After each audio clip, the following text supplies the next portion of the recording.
There's something profound that happens when a person finally discovers that who they've always been actually has a name. Today's guests have spent their lives channeling deep feeling into music, one composing and recording from a place of quiet passion, the other with 22 albums across a career that moves wherever the spirit leads, from the Tennessee heat of Nashville and Memphis all the way to the Pacific Northwest. Walt, Lofstrom, and Michael Robinson are singer-songwriters. They are mentors, they are creators, and they are both, as it turns out, highly sensitive men. When they found their tribe, they didn't just feel seen, they wrote a song about it. It's called Something Right With Us, and that title alone tells you everything you need to know about the men you're about to meet. Today, we're talking music, high sensitivity, and wherever the conversation decides to take us. I'm your host, Marcus O'Day, alongside Bill Allen, and this is Still Waters Podcast.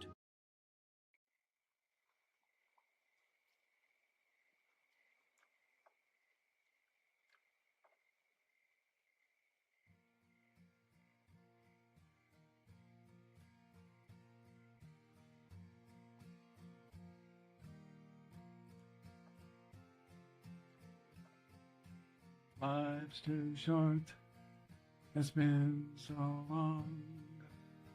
Why am I so sensitive? Is there something wrong? Am I alone?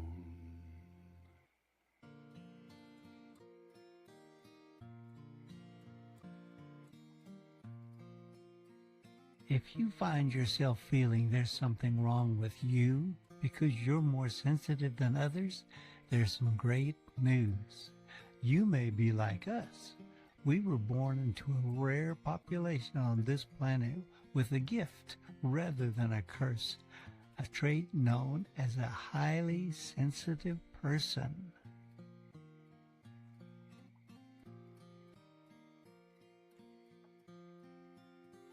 There's something right about us to hold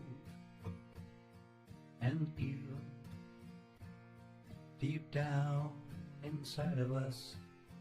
There's something right about us to love and trust.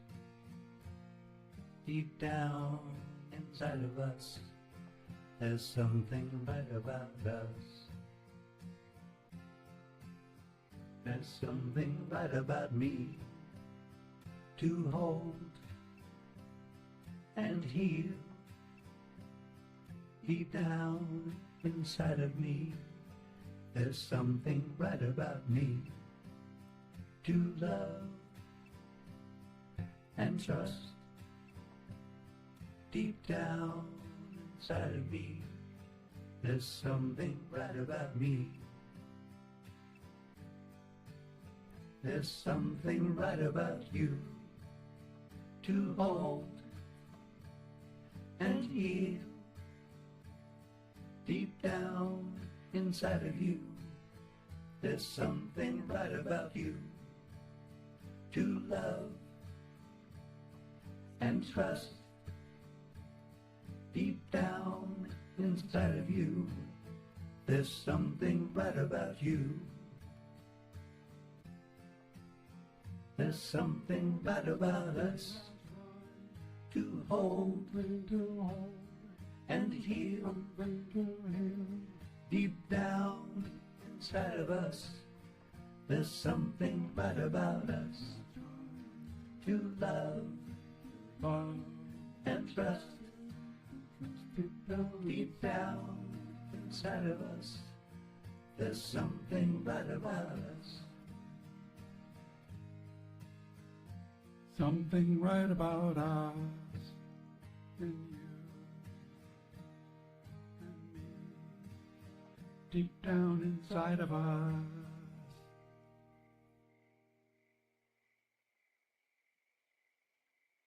Welcome, everybody. Welcome to another episode of Stillwater's podcast. Today, Bill and I are very excited to welcome two not only friends, but great musicians and all around good people. We'd like to introduce you to Walt Lofstrom and also Michael Robinson.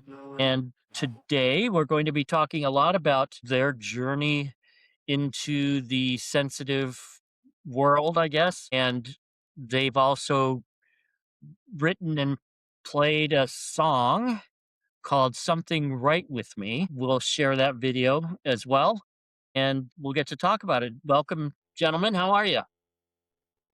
Good. Thanks. Good morning. Morning, yeah, if that's where we are. Morning. Yeah, it depends on where we are.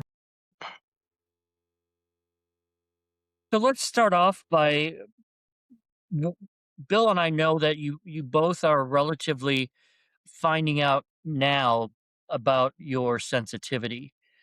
Let's talk a little bit about that. How did you come to that decision, and how, what kind of, was it a conversation, was something mentioned, was, how did you come to understand that you might be a highly sensitive person?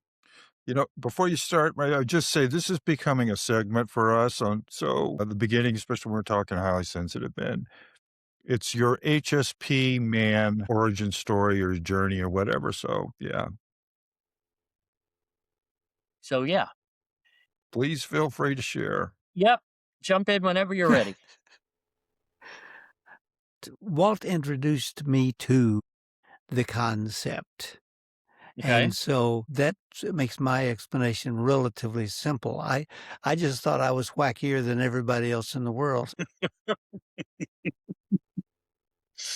Wackier in what way? Well, that everything it sounds kind of crazy. Everything bothered me about the world in relation to me. I saw other people seemingly unbothered by things that made me feel uncomfortable. I found myself from childhood, early childhood, being convinced that there was something wrong or different about me, but I could not express it to anybody else because it did not fall into the frame of reference that I had as a young child, or even when I got into my teens, when I joined the Air Force. All of the things that I went through in my life, I felt like I was different than all of the rest of the world, that other people were not like me. But I felt that maybe I was just insane, but I didn't want everybody to know that, because then they'd lock me up and my life would turn into a terrible mess. So to avoid being pointed out as really wacky as I felt I was, I tried to keep it hidden so nobody could bother me about this stuff. And I found a 12-step program in my midlife, and I found some people that seemed to be a lot like me, but still were different. But I learned a lot from them about feeling different and how to kind of deal with that, but it still always was not quite right. And when Walt mentioned this to me about this thing, I said, is that a real thing? Could that be? Through our discussions and our mutual interests in music and trying to live right, be right, help others, be a wonderful person, I found there was a place for people kind of like me that were highly sensitive about everything. Yeah. Michael, So Walt can probably Michael, explain it better. Yeah, where did you grow up? Could you give us a kind of a region sure. of the country that you grew up in? Sometimes that, not always, but sometimes it has also additional factors, cultural factors, It could be. especially Yeah, for yeah. men. Yeah, I grew up in Florida.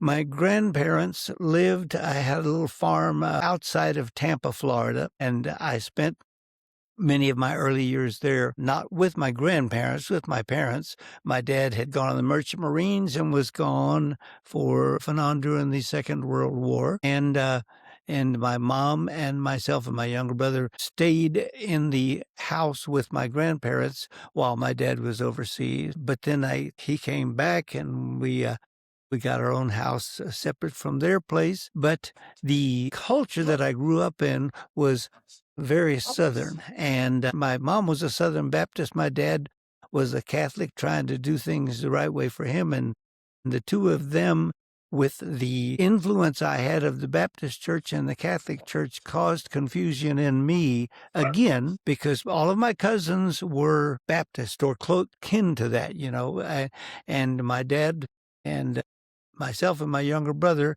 due to the rules of the Catholic Church in those days, we were being raised Catholic. And the rules that they had and the rules that the Baptists had were quite confusing to me, and each one considered the other the enemy. I was also afraid, because they both mentioned the fact that by associating with the enemy, I might be going to hell. I didn't want to go to hell. I was a little boy that just wanted to have some fun. Give me some ice cream and cake at the party. Don't mess with me. And so that to me was part of the beginning of my difference. And that continued when I got into the Boy Scouts, because they were all different than me. And then when I got in the Air Force, they were all different than me. And I got married, and then I got married. And I was convinced I was different than everybody. And so it was with me a long time. Well, welcome to the highly sensitive world, Michael, Thank where you. your peeps live. Yeah. How about you, Walt? How did you come to this? I'm sorry, Bill. Did you have another question for Michael? Nope. Okay.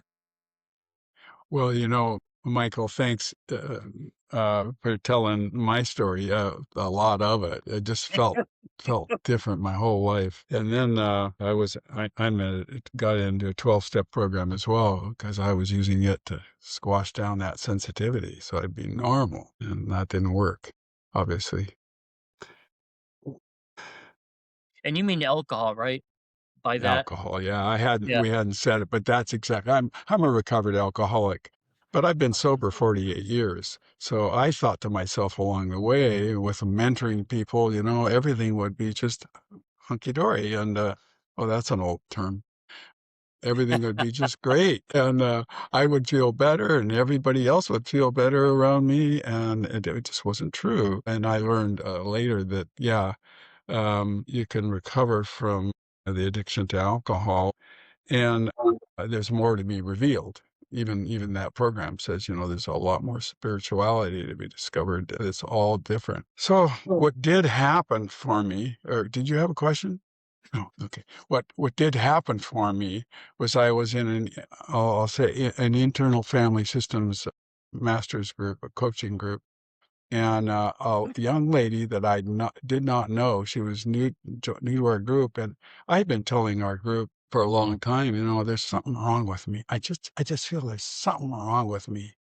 How come I can't get over this? It was performance anxiety to start with as a musician, and that goes way back in my history, being kind of forced to perform. But what did happen is she said, "Well, have you ever thought that there's something right about you?" And that was the nemesis of our song. I didn't know that was going to happen, by the way. I didn't know that I was going to that we were going to write a song about it. Mikey and I were friends. I call him Mikey affectionately. He's a special man in my life, a good friend. But what happened out of that was I started seeing myself differently. And then I had another friend, a retired social worker, who said, "Well, she's a good friend today." She said, "Well, there's stuff on the web about highly sensitive people. Have you ever heard of that?" Or I said, "No." And so I went ahead and discovered Elaine Aron's book, and then I discovered Bill's books, and I learned, oh my gosh, I didn't know this was a trait. I thought it was a curse, because I've been trying to cover it up my whole life. Anyhow, I don't mean to go overboard, and that's a great description of how I discovered that this is a gift. I've had it all my life. I sense that subtle stuff where other people just don't get it. Well, what's so big about that? Today, this is an example. Today, our Christmas cactus bloomed on Valentine's Day. Months later, and it's way behind, but all the little blossoms fell off, and I looked at it and I thought, look at all these little stamens, all this pollen. I've never noticed that before. These buds drop, and I showed it to my wife. She says, "Oh yeah, Yeah, big deal. I said, well, for me, it's fascinating because I hadn't looked that closely. And anyhow, so I was examining that. And of course, I noticed things like that. I don't know. And you guys That's have been on especially that sensing. yes. You guys have been on this journey for how long now? Well, for me, it's been almost a year, I Okay. think, And when I look back, not too roughly. far behind that for me. Okay. And one of the ways I know that is we started working on this song very brand new. I mean, I read that in Lane's book, and I heard that it was a trait rather than a curse. And the lyrics came to me one night in my sleep. I guess I woke up and I thought, whoa, there's something right about us. It started with me, of course. Something right about me to hold and heal, to love and trust. There's something right about me. And I thought, oh, and then the melody came and I thought, and it wouldn't leave me alone. That's the clue that it's time to, the muse is talking to me. I'm called to do something here. And then I shared that idea with Michael. And before you know it, here, that was about a year ago that we started on our song. It took us about a year by the time we got a video done. I just threw that in, but that's one of my markers because I don't know exactly when I first discovered this. Okay. Thanks for listening. So let's dive into the song. So we will, like I said earlier, we'll include the video that you guys have recorded for that in our production editing. And so you have this title of the song come to you, and then a melody appeared alongside that. How did you guys work this out together as to the finished product? How did that come to be? Well, my view is we threw the idea back and forth to each other, felt for rhythms, pacing, how to get the message across. The verses that he put together made good sense because it began kind of talking about oneself, but then pretty soon expands and touches everyone who has that kind of feeling, or the questions that we have. The sensitivity is a quite clear reality to those of us that have that. To somebody else might say, what the heck are you talking about? But for those of us that feel these feelings, bang, it's a real thing. And so we bounced this back and forth and made little changes in this and rhythmic feeling and describing how to create the scenario from beginning to end that made a complete picture was the idea, I think. And then once we assembled the idea musically, and then we played that back and forth, trying to turn it into a finished product that sounded good. And then Walt said, well, we need to make a video of this. And so then it brought a whole new life to itself, because everybody knows that video takes a whole lot more work than just singing the tune one time, right? So it turned into an extravaganza and was great fun to put together with a great deal of work and some challenges, but overall we were pleased with the outcome. Well, I know that Bill and I can both attest to this, that we probably couldn't recount how many times in our life somebody said, "What's wrong with you? What's the matter with you?" And so the fact that you guys turned this song into a positive, "What's right with you?" is just, I think that's one of the strongest pieces of this song. Not only the music and the lyrics, which are meaningful, but just flipping the script on the whole idea of there's something wrong with us, and flipping it over and making it into a positive kind of anthem, I would say. Yeah. I was gonna say that's probably it hasn't officially been designated as the official song of the highly sensitive community, but it's well on its way to being appreciated for a similar status, because what I really appreciated about the song, and when Walt shared it with me, was the honesty and simplicity of the song. It's not, you're not having to try to figure things out. It's just a very honest depiction of what everybody almost everybody I've ever talked to that's a highly sensitive person has gone through that moment where you ask yourself that question. What the heck is wrong with me? Why am I not like everybody else? Why do I take things in a different way? And, having heard the term over and over again, you're too sensitive, you think too much, you're too emotional, and you put that together with also being a man, and everything we've been taught about masculinity, it's kind of an antidote to that because it's honest, it's real. And when you guys were making the video,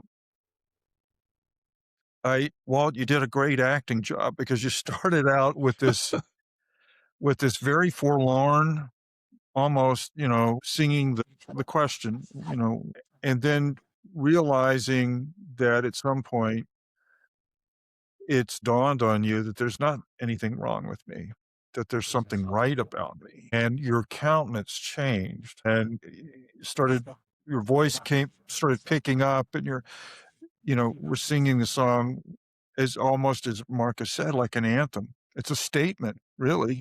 There's Yeah. something about that. How did you feel about doing that? I mean, was it something you thought, I need to really show the arc of where I've come from and where I'm at now with my sensitivity? Well, thank you guys for for appreciating the song. That's the best gift you can give to an artist. What happened there? It was quite a calamity. I wanted to tell a little bit about the calamity, and then you might understand why I could go into that acting. It dawned. Well, anyhow, first of all, that song came in piecemeal. I got the melody and just the lyrics, and we really decided. Michael and I did just back and forth and working on Zoom because he's in a different part of the state. We're across from each other, and we came up with starting out with us, something wrong about us, something right about us, and then to go to me, but not to go to the you first. We're not pointing fingers. There's something wrong with me, and then that's an authenticity that there's something right about you. And then we include, there's something right about all of us. So that's why the four choruses that way. And the other piece that came in, the front, that didn't come in the message to start with. It came out of this organic process of, and I'm going to a cappella it right now so we can get the lyrics out anyhow. Life's too short. It's been so long. Why am I so sensitive? Is there something wrong? Am I alone?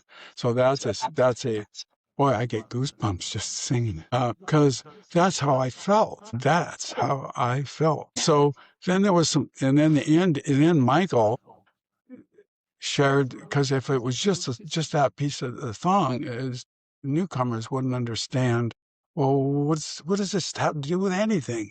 Well, so him sharing that it's a trait rather than a curse with music in the background was, to me, a beautiful way to segue from this terrible feeling, an awakening through the whole song. And it just, all of a sudden, we're in this together, which is kind of so some calamity that happened doing that video. It was one of the best things I think that ever happened to the song. We were at a beautiful Lake Coeur d'Alene in Idaho.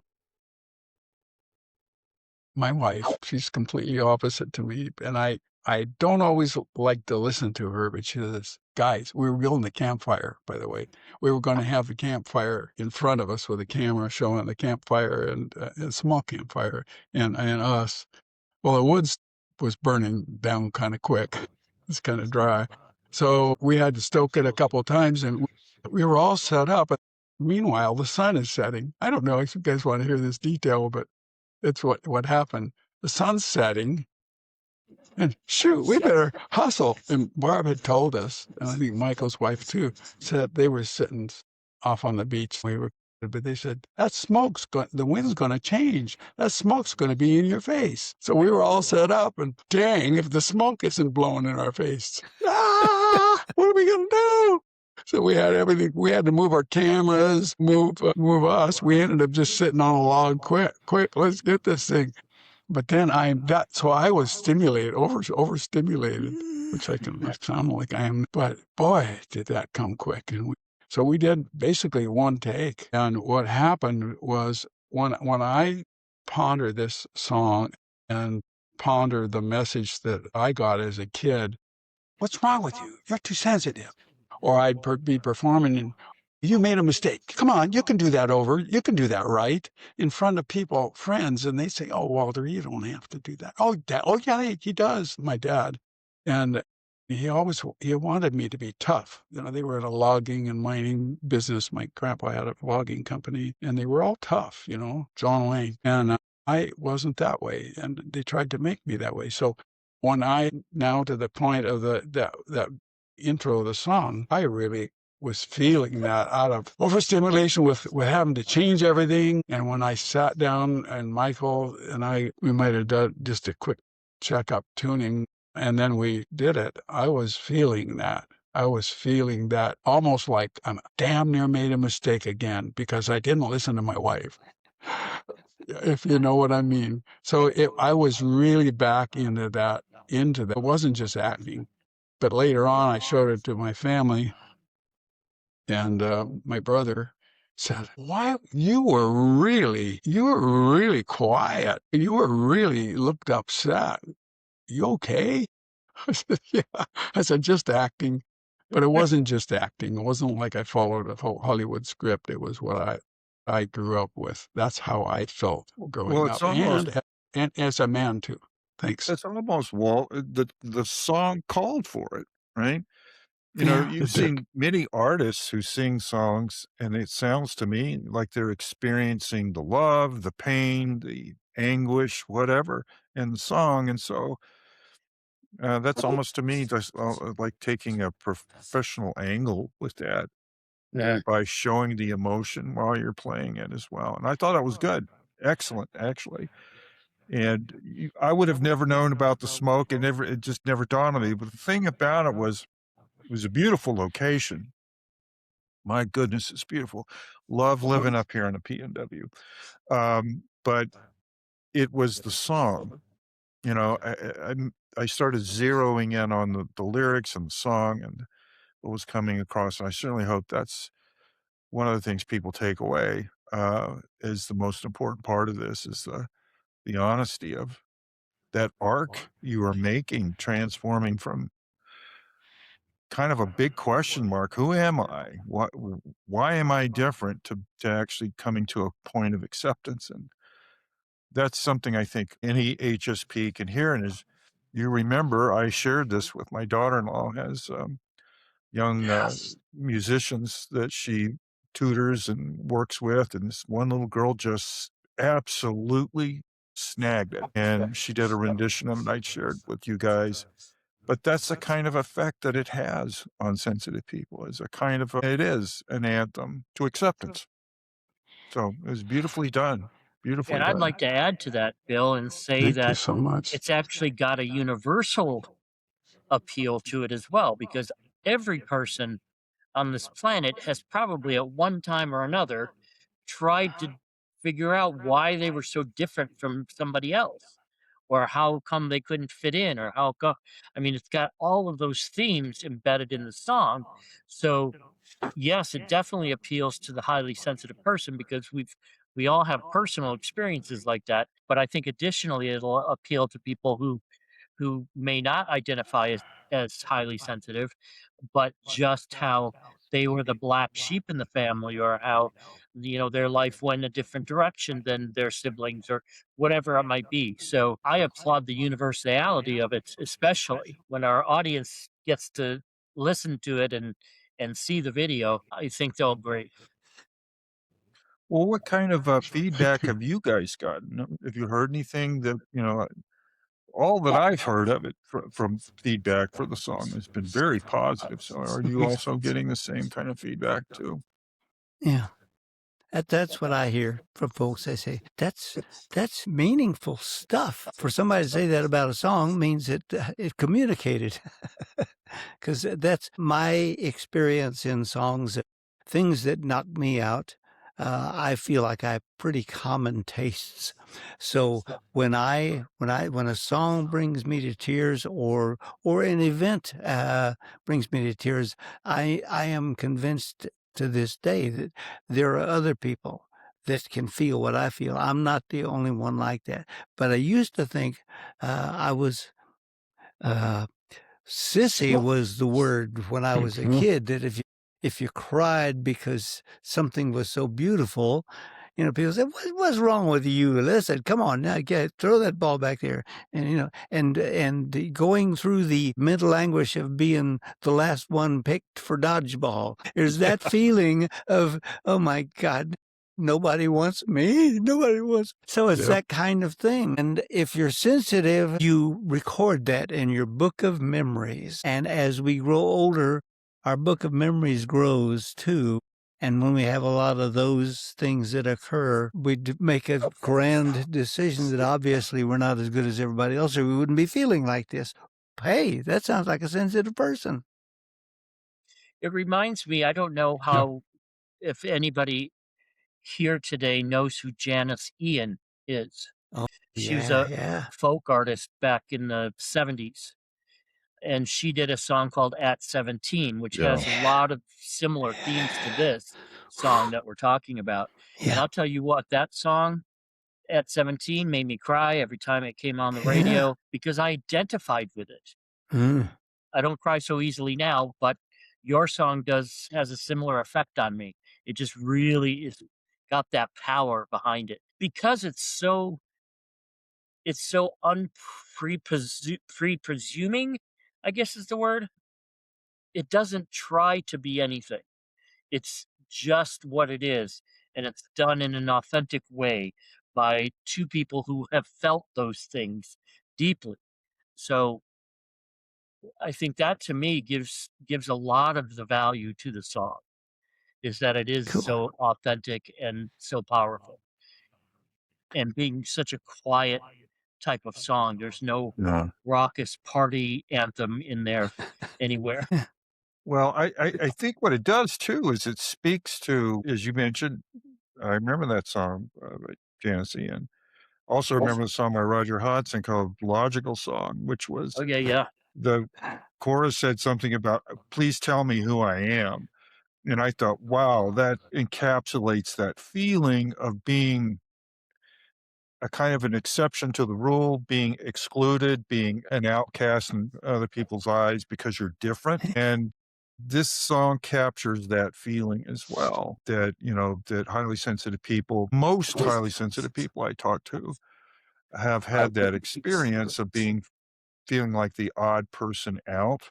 And whether it's in social settings or in families or at work or wherever, they feel like nobody understands me.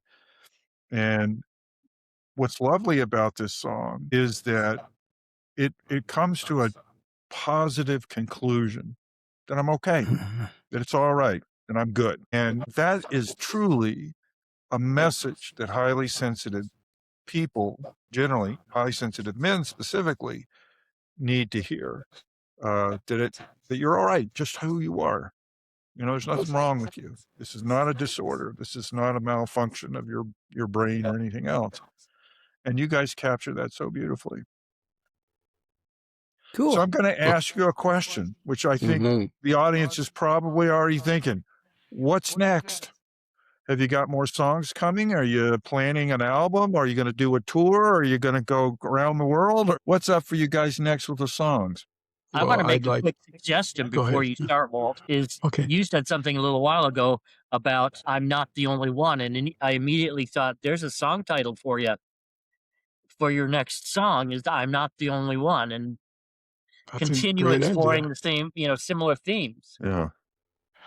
Well, I realize one of the things that I had a my wife and I had a coffee date with our oldest son, and whom I love and appreciate so much. And he said to us, he said, when you remember that this podcast, because he was asking about it, and he says, remember when it's produced and published, it's frozen in time. So if you said you had a song ready with a certain title and it's just about coming out, and then if something happens, you don't do it, it's like, well, what happened? And if you give anyhow. So I'm hesitant to say what we are exactly working on. I'll give you a general idea, at least from my standpoint. Michael, you can chime in here too. But I've got some meditation music almost done. Got another really cute song that Michael originated. This is probably also a time to talk how we work. We started coming up, well, I came up with the first, but it was us putting it together. I couldn't have done it all myself. And then he has a song and I help him. I mean, we're doing it together and it comes out together, but we don't get, the muse doesn't talk to us in stereo right at the same time. And then, so I'm working on that kind of stuff. I feel the strongest call. I didn't know this to write songs for highly sensitive people. That's where my mission is. It isn't to try to produce an album. Mikey, can you say some stuff about that? Then I want to tell how I compose, but I don't want to jump that right in. I want to hear how you see it. What we're Okay, working on. well, Walt and I both came to songwriting because of what drives us as individuals. The majority of our lives were not spent together. He was growing up doing what he did. His career was what he was. Mine was what I was. I have been a performer almost full-time since 1966 when I had left the Air Force, and I've found a gig playing music 6 nights a week in Seaside, Oregon on the strip down there, and getting $10 a night, and thought I was stealing money. People put money in the jar and say, "What's a guy like you doing in a place like this?" I said, "Just waiting to get discovered." So performing was part of my life, but writing came about probably a year or two after that. My first song I ever wrote was in 1963, and it was it's about the song itself is immaterial, but the point is the idea to communicate something that I was feeling to somebody else was important. A phrase that came to me some years ago from some ministers that I met and have worked with over the years, writing a lot of music for what they were trying to communicate. The phrase was touching hearts and transforming lives. That to me is part of what music can do. The impact of songs that have knocked me out, just like you mentioned 17, those kind of things touched my heart. And part of my writing is wanting to do that. When I went to Nashville, however many years ago that was, my point was trying to do that. And one music publisher, he said, your stuff is too broad. It's not personal enough. And because I was writing big things to try and move the world, and it didn't happen. I wrote personal things that didn't move anybody either. There are lots of stories about my time trying to get people to hear my music, but the idea was I kept writing. I could not stop this thing, and I continue to this day writing a variety of styles and messages, some for fun, some for serious, some trying to touch hearts and transform lives.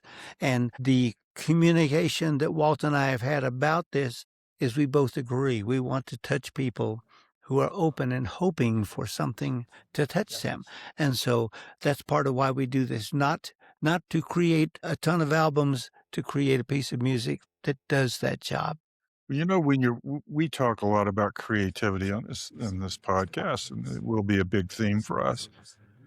But I think the worst thing you can do as a creator is to be thinking about a monetary end goal. Yeah. When you're writing. You gentlemen have been around long enough to know that to get to authentic, true, the kind of music and lyrics that touch people's heart, it has to come from inside at a special place. It's almost like you're making a deal with the universe. I'm going to expose part of my soul into this music, and I'm just going to release it, and it's going to touch people, and wherever they may be. And you're not having an expectation that you're going to become huge financial successes. Yeah. And that's really the way to write the purest stuff, whether it's writing, whether it's writing lyrics and music or doing art, any of that stuff. And that really does do my heart good to hear that because that's really where I think the good stuff is when you dig just to discover internally. Is that kinda how you compose, Walt? Is with that kind of Yes, thing in mind? that was beautiful to hear. Yeah, that's yeah. And I wanna say Michael and I have different genres that we grew up with. I grew up when I was because I was so sensitive, when I'd go to bed at night, I'd be stirred up and couldn't get to sleep. My folks bought me for 8th grade graduation a 8 transistor Philips radio.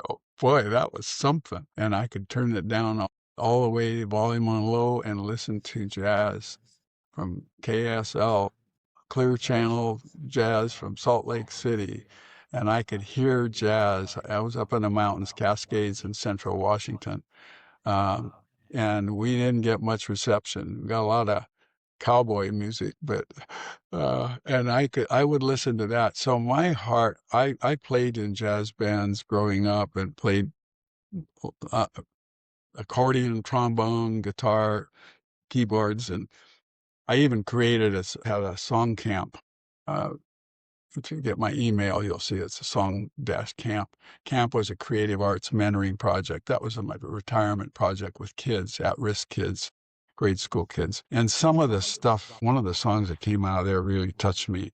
This turn that frown upside down, make it a smile, and the kids wrote that. We wrote it together.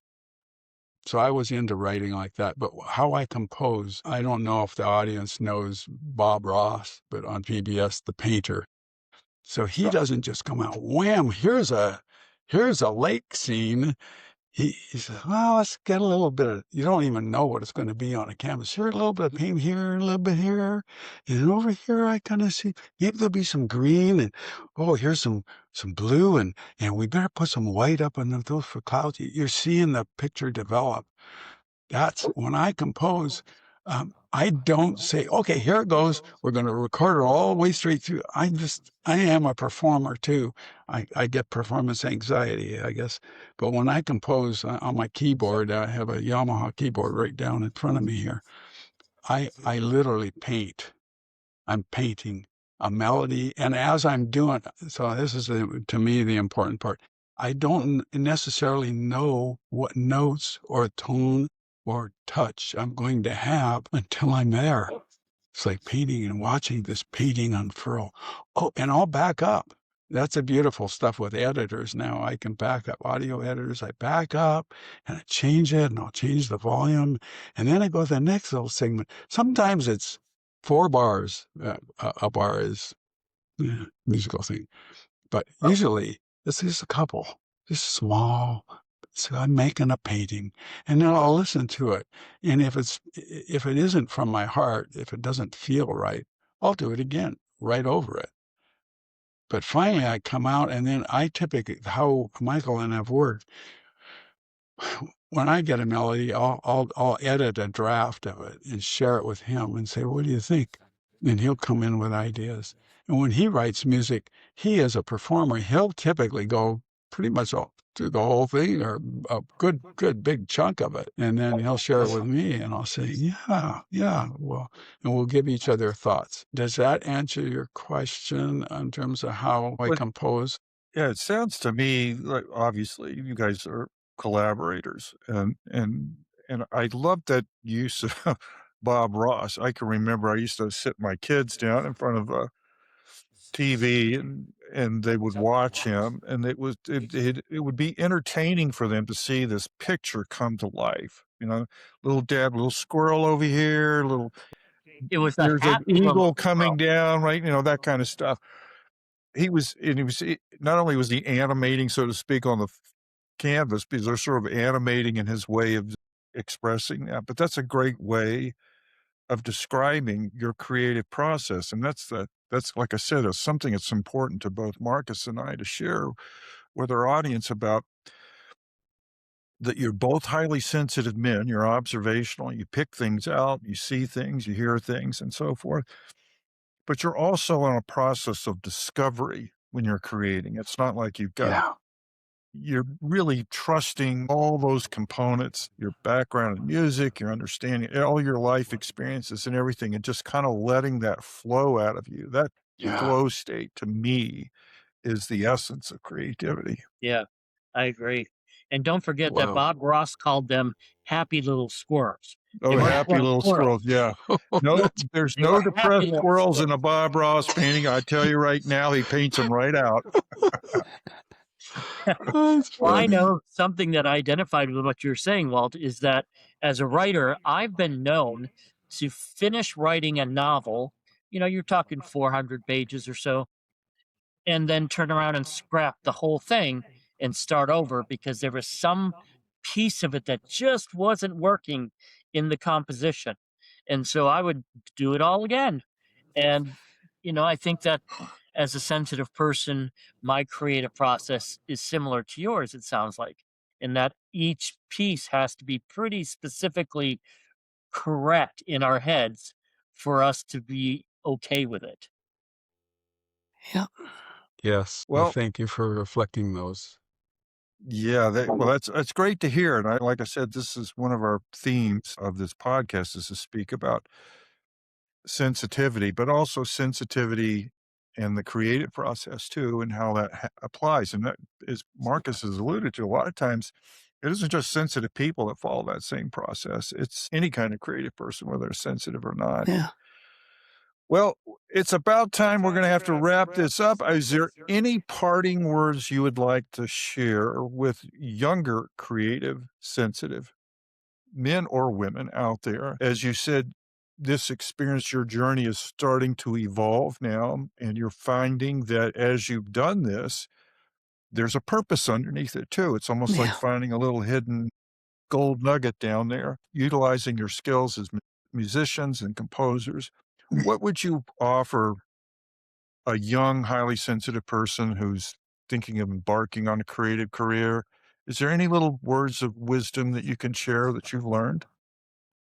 For me, it's quite simple. I told this to my son I have a son who is a songwriter, musician guy like me, and he does different music than I do. But the thing that I told him that for me is important is don't be afraid to create junk. Create something. You can always go back and rewrite. You can do all these things. But to take whatever idea pops into your head and watch it, see what happens, because rather than being a piece of broccoli, it might turn into a tree, and if you keep messing with it, it might turn into a broccoli salad with a tree behind it saying, "Hey, it looks just like me." You can't Yeah, tell what's going to happen if you don't stifle the process. That's what I think is important. that's great advice. Walt? Well, I've got a number of things I could share, but I know we're tight for time here. I had a leader in my career. He was young and he picked me, and he noticed that I work. And he said, Walt. Well, I think he almost kind of whispered it behind me, Walt. He knew I was a musician, and he is too. He says, Walt, music isn't music without space between the notes. And what he was Well, meaning there, Walt, you can't work these 16-hour days trying to work on a project. Give yourself a break. You need to refresh yourself. So that's one thing. And the other things, I think the prayer of St. Francis says we are channels of thy peace. And what I learned about channels is they can clog up. And you can't just push more into a pipe or a straw. Straw is a good example. You get it to flow by giving away. So don't think about getting, think about giving, and the getting happens automatically through the straw. If we're a channel. So that's what I've discovered about life is music isn't, and I create that way is to, like I've said, I pause in my creation process. But I also realize I'm serving a purpose here. I am still, just young people know that I still have issues with my high sensitivity. I got a critical voice inside that wants to tell me I'm not good enough. What the hell's wrong with you? You know, that kind of stuff. And we have to address those and let them out. But I find that I'm the biggest help by giving to others. And and I'm trying to be selfless that way by giving, realizing I have a purpose here, not just for me. I don't know if that makes any sense, but those are two things that I learned along life I wished I had had that when I was young, and I didn't. I got that as an adult. Well, you got it when you needed it, it sounds like. So good for you. Okay, thank you all, Michael and Walt. Thank you exponentially for being here today. We appreciate you. Can't wait to hear the song again. And for our audience, stay tuned for the next episode of Stillwater's podcast and be kind to yourself. Thank you, Bye-bye. guys. Bye.